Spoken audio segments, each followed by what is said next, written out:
अल्हम्दुलिल्लाह हम पक्के टक्के हयाती है। ये अशार मेरे हुजूर तक पहुंचाए जा रहे हैं अल्हम्दुलिल्लाह। समझ गए भाई? समाप्त कीजिए। शायर क्या लिखता है कि क्या बताऊं कितनी है खूबियां मदीने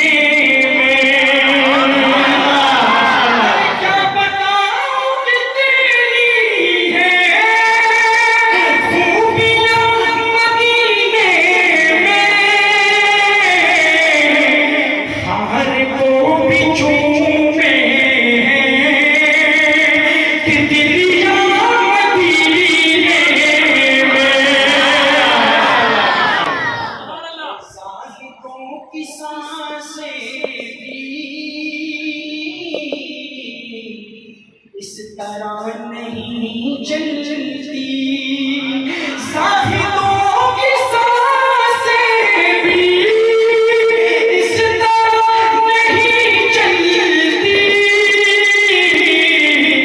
जिस अदब से चलती है। अरे आंधियां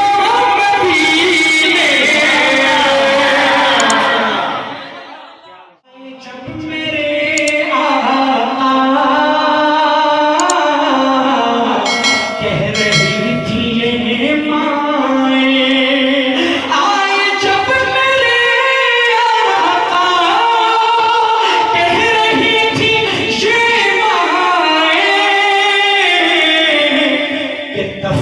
अब नहीं होगी।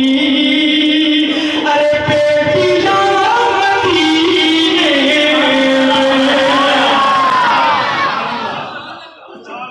उनके दर जाऊं